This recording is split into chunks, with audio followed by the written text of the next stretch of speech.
ఇక 10th ఎగ్జామ్స్కు సంబంధించి రేవంత్ రెడ్డి సర్కార్ మళ్ళొక కీలక నిర్ణయం అయితే తీసుకున్నారు. మరి దీని మీద విమర్శలు అయితే చాలా పెద్ద ఎత్తున వస్తున్నాయి. గతంలో చూసినాం మనం 10th గతంలో మార్కులు ఇచ్చేటోళ్ళు 600 మార్కులకు ఎన్ని మార్కులు వచ్చినాయి, ప్రతి సబ్జెక్టు 100 మార్కులకు ఉంటున్నాయి కదా. మరి దానికి సంబంధించి ఓవరాల్గా మార్కులు ఇచ్చేవాళ్ళు. ఆ తర్వాత ఈ మార్కులతోటి చాలామంది ప్రచారం చేసుకుంటారు. ఫస్ట్ మార్కులు మాకు వచ్చినాయి, మండలం ఫస్ట్, టౌన్ ఫస్ట్, జిల్లా ఫస్ట్, రాష్ట్ర స్థాయిలో ఫస్ట్ మార్కులు, ఇవన్నీ చెప్పుకుంటున్నారు. ఈ మార్కుల కోసం విపరీతమైనటువంటి ఒత్తిడి పెడుతున్నారు పిల్లల మీద అనేటువంటి విమర్శల నేపథ్యంలో గతంలో ప్రభుత్వం అయితే ఈ మార్కుల సిస్టమ్ తీసేసి గ్రేడ్ సిస్టమ్ను ప్రవేశపెట్టింది. అంటే ఇక్కడ చూడవచ్చు గ్రేడ్లు ఎట్లా ఇస్తారు అనేది కూడా మనకు తెలుసు. ఇక్కడ ఇంతకుముందు 91 పైన ఎన్ని మార్కులు వచ్చినా 100 మార్కుల లోపల అది A1 గ్రేడ్ ఇచ్చేటోళ్ళు. ఇట్లా 81 నుంచి 90 వస్తే A2 గ్రేడు, 71 నుంచి 80 వస్తే B1, ఇట్లా ఇది B2, C1, C2, ఇట్లా D వరకు గ్రేడ్లు ఇచ్చేవాళ్ళు.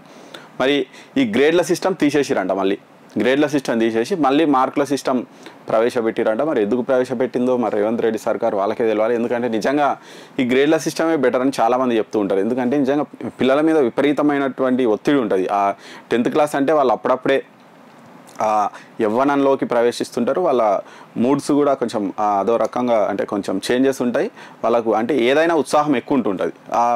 తల్లిదండ్రులు ప్రెషర్ కూడా పెడుతుంటారు. అంటే వీళ్ళు ప్రెస్టేజ్కి వస్తారు. మార్కుల విషయంలో ప్రెస్టేజ్కి వెళ్ళి మాకు మావనికి 100కు 100 వచ్చినాయి, అన్ని సబ్జెక్టులో 98 వచ్చినాయి, ఓవరాల్గా 10th 595 వచ్చినాయి, 96 వచ్చినాయి అని ఇట్లా ఏదో ఒకటి చెప్పుకుంటుంటారు. మాకు ప్రతి ప్రెస్టేజ్గా చెప్పుకుంటూ ఉంటారు. దాంతో ఈ మార్కుల సిస్టమ్ తీసేసి గ్రేడ్ సిస్టమ్ పెడితే ఏమవుతుందంటే A1 గ్రేడ్ వచ్చింది, B1 గ్రేడ్ వచ్చింది అనే వరకు చాలామందికి వస్తుంటుంది. A1 గ్రేడు, A గ్రేడ్ చాలామందికి వస్తుంటుంది. కాబట్టి ఆ మార్కులు అనేవి ఎవరు అంత పట్టించుకోరు. ఓన్లీ గ్రేడ్ల విషయంలో అంత ఒత్తిడి అనేది ఆటోమేటిక్గా తగ్గిపోతుంది. కానీ ఇప్పుడు ఏం చేస్తారు అంటే మళ్ళీ మార్కుల సిస్టమ్ ప్రవేశపెడుతున్నారట. మరి దీని మీద అయితే చాలామంది విమర్శలు అయితే పెట్టిస్తున్నారు. ఇక్కడ ఇంటర్నల్ మార్కులకు ఇంతవరకు గ్రేడింగ్ విధానమే ఉండగా ఇప్పుడు మార్కులు కూడా ఇస్తారంట. ఓవరాల్గా మొత్తం ఈ గ్రేడ్లు A1, A2 ఇవన్నీ కూడా పోయి ఇక మార్కులు రాబోతున్నాయి మరి మెమోలో. దీంతో ఇక్కడ చాలామంది అయితే విమర్శలు అయితే చేస్తున్నారు. ముఖ్యంగా ఏంటంటే వాళ్ళ మీద ఎక్కువ ఒత్తిడి ఉంటుంది. ఆ ఒత్తిడిని తగ్గించడానికి గ్రేడ్ సిస్టమే బెటర్ అని చాలామంది విద్యావేత్తలు చెప్తుంటారు, మానసికవేత్తలు చెప్తుంటారు. ఇవన్నీ చెప్తున్నాయి. ఎందుకు మరి దీని మీద అయితే విమర్శలు వస్తున్నాయి. మరి గవర్నమెంట్ ఎందుకు అట్లా డిసిషన్ తీసుకున్నా అనేది అర్థమైతే కావట్లేదు. సడన్ డిసిషన్ అయితే వీళ్ళు తీసుకుంటున్నారు. మరి ఈ సర్కార్ నిర్ణయం మీద విద్యావేత్తలు వీళ్ళైతే చాలామంది అయితే అభ్యంతరాలు వ్యక్తం చేస్తున్నారట. ఈసారి వస్తున్నటువంటి మెమోల్లోనే ఇవన్నీ మార్కులు అయితే ఇవ్వబోతున్నారట. మరి ఇక్కడ కొంతమంది చూడవచ్చు, అక్కడ మన గెలిచినటువంటి శ్రీపాల్ రెడ్డి ఉపాధ్యాయ ఎమ్మెల్సీ కూడా అదే అంటున్నారు. ఇక్కడ గ్రేడింగ్ విధానం విద్యార్థులకు ఎంతో మేలు కలిగించింది.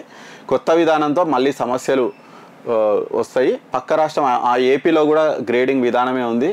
మరి మార్కులు ప్రకటించే విధానాన్ని మాత్రం ఇమ్మీడియట్గా వెనక్కి తీసుకోవాలని అయితే వీళ్ళైతే చెప్తున్నారు. మరి దీని మీద సరే మరి వీళ్ళు ఆల్రెడీ డిసిషన్ తీసుకున్నారు.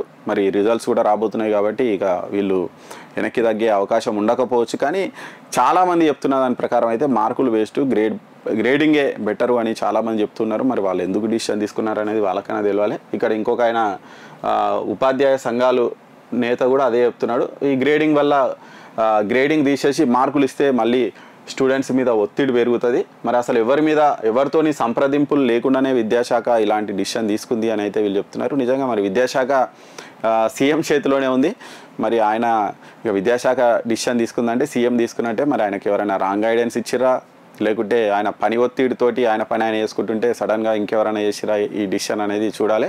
కాకపోతే ఓవరాల్గా దీనివల్ల ప్రభుత్వం మీద విమర్శలే వస్తాయి.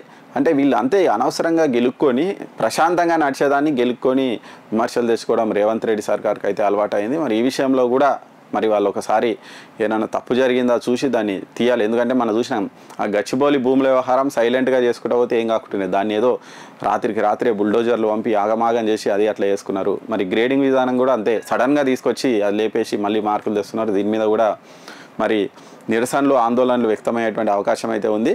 మళ్ళీ గత గచ్చిబౌలి భూముల విషయం లాగానే మళ్ళీ వీళ్ళు వెనక్కి తగ్గుతారా, లేకుంటే మళ్ళీ ఇట్లే కంటిన్యూ అవుతారు అనేది చూడాలి. ఓవరాల్గా సరే దీన్ని ప్రతిష్టాత్మక ప్రెస్టేజ్కి పోవాల్సినటువంటి అవసరం లేదు. విద్యార్థుల మీద స్టూడెంట్స్ మీద కాస్త ఒత్తిడి తగ్గించడానికి గ్రేడింగ్ విధానమే బెటర్ అని చాలామంది చెప్తున్నారు. దాన్నే ఫాలో అయితే అయిపోతుండే. మరి వీళ్ళు అనవసరంగా దీన్ని కూడా గెలికి మరి ఏమేమి లొల్లి చేసుకుంటారో చూడాలి మరి.